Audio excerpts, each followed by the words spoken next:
The Philadelphia Eagles win a stunner in spite of head coach Nick Sirianni's horrible play calling. Is it time to worry about this rookie head coach?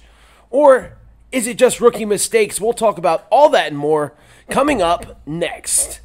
The following announcement has been paid for by the ENN Podcast. He has a good energy, you guys.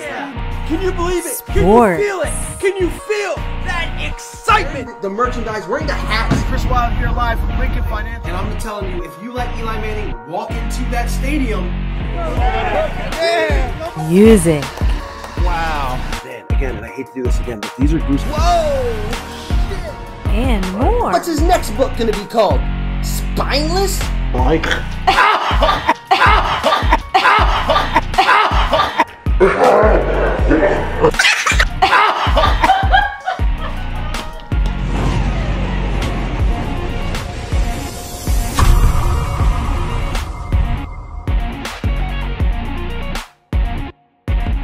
Welcome back, everybody, to another episode of the ENN Podcast. I'm professional wrestler Chris Wild, live from bar 4133, and it's great to be back here after one of the worst weeks of my life. You know, it kind of snowballs. When things start going bad, they start going worse. The old cliche, when it rains, it pours. It absolutely happened to me last week, and it kind of started late in the week with a motorcycle accident that could have taken me out of commission permanently. Luckily, because of this helmet here, saved my life, and I am here with you guys today. And I got to see the Philadelphia Eagles actually win a game Sunday against the Carolina Panthers in Carolina, but it did not start this way.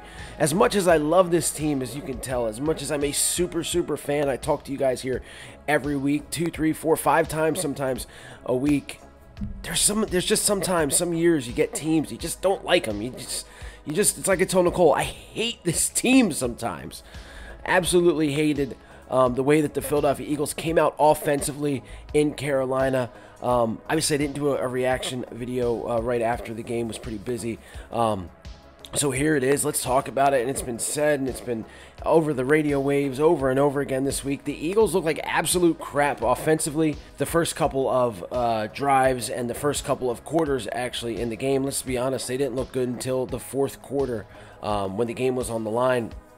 A lot of the same stuff from Nick Sirianni, the screen passes that don't go anywhere, not running the football. I mean, we have pounded that ad nauseum to the point when whenever there's a home game, that's what the crowd chants is run the ball.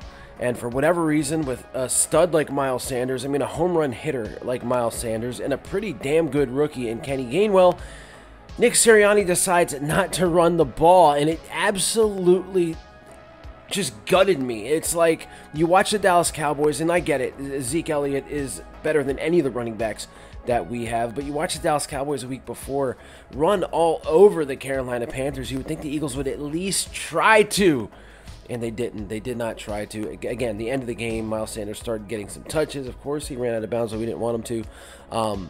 But it was just bad. Let's talk about the defense. Let's talk about bad. I've been ripping Jonathan Gannon all week in the defense. And look, during the beginning of the game, like when I told Nicole I hated the team, the defense was kind of playing like they were last week. I mean, Chuba Hubbard had his yards, and Sam Darnold was completing passes, throwing touchdowns, and it just looked like it was going to be the same thing. And then guys just stepped up. Big play Slay finally lived up to that name with 2 really good interceptions. You saw Steve Nelson have that clutch interception at the end of the game. The special teams unit blocks a punt, a key punt. I mean, the defense, and I can't say enough about Javon Hargrave. This guy's an absolute monster. Fletcher Cox even had a sack, and Ryan Kerrigan had a stat. The defense played well. The linebackers, you can still tell, are overmatched. And this is a Carolina team that didn't have Christian McCaffrey. Let's get that straight. But the defense came to play. They redeemed themselves from 2 really horrible weeks. And granted, they were playing 2 of the best offenses with 2 pretty good quarterbacks in Dak Prescott and Pat Mahomes the weeks before that. But they definitely came to play and kept the Eagles in the game when the offense just looked bad. Jalen Hurts, bad interception, bad throws. Even Devontae Smith had a fumble. It was just all around bad. Still waiting for Jalen Reagor to do something. Quez Watkins always does something, but needs to be on the field more in my eyes. And then those tight ends, I don't think you can hit them enough in Goddard and Ertz. Ertz had a bad day with some drops. But nonetheless, the Eagles come away with the victory. And who impressed me the most, again, I talked about how bad he was during some parts of this game, but Jalen Hurts, at the end of the day, Jalen Hurts came through and won the football game for the Philadelphia Eagles with his legs, 2 touchdowns, again with some key throws like the one to Quez Watkins, the big 50-yard pass to Quez Watkins, some key throws to Devontae Smith, and just some smart play at the end of that game. That 2-point conversion to Smith was unreal because a guy came absolutely free. Jalen Hurts was dead to rights and still got that ball off and got the 2-point conversion. Jake Elliott hitting a big 58-yard field goal, which definitely meant something with the Eagles winning 21-18. Just a good game from him. But, I mean, the thing is, and the talk around Philadelphia here today, guys, is Nick Sirianni all over the radio today. Negativity as the Eagles set to face the Tampa Bay Buccaneers tomorrow. That will be in a separate video. But everyone's asking, are you worried about Nick Sirianni? I mean, nothing but negative stuff about this guy. His press conferences, the way he talks, the bad game plans. That's all you heard on the radio waves about Nick. And look, here's my thing with this, guys. Here's my thing. It's 6 games into a rookie season for Nick Sirianni and his staff. I can't sit here. Now, look, have the game plans been absolute shit except for week 1 in Atlanta? Absolutely.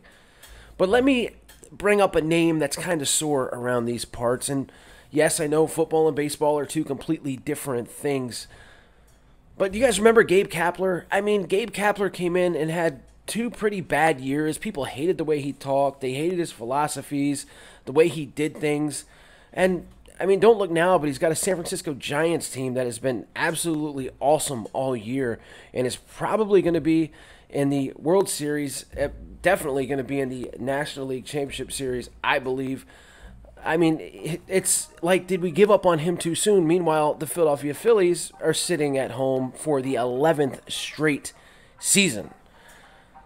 I don't know. Sometimes you got to give guys a chance. I'm not ready to cut the cord or rip Nick too much. Now, again, because this is rookie season, I get it. We're suffering through it. We're going through it. We went through a bad 2020, and it almost seems like as I'm watching parts of this game the other day, I'm like, man, this is 2020 all over again. Why can't this team get it together? And then they come and they pull you back in at the end with a big win. Now, again, this video is kind of getting long, so I'm not going to go into the Tampa Bay Buccaneers game. That will be in a separate video for tomorrow, but it is, again, at the Eagles home games, man. Can't we get like a homecoming game? Can't we get like the Giants early on, or some team that's horrible? Maybe the Lions early on. I mean, man, they've had the 49ers, the Kansas City Chiefs, and the Tampa Bay Buccaneers, the first 3 home games. It's almost like a little rib to Eagles fans. Hey, you get your football back, but you got to face at least 2 absolute powerhouses. Unreal. But, guys, thanks for listening to me ramble. Again, it's great to be back with you guys. For all you motorists out there, if you're driving a motorcycle, please wear the helmet, man. I'm telling you, it absolutely saved me the other day. And if you're riding a car, just watch out for everybody. Pay attention. Guys on 2 wheels are already at a disadvantage because we've only got 2 wheels. And again, life is good. Life is short, and life is good. All right, that was a mouthful. That's what she said. With that being said, stay safe, stay healthy, go Birds. I'll see you later. E-A-G-L-E-S Eagles! E-A-G-L-E-S Eagles! I need Eagle Nation to stand.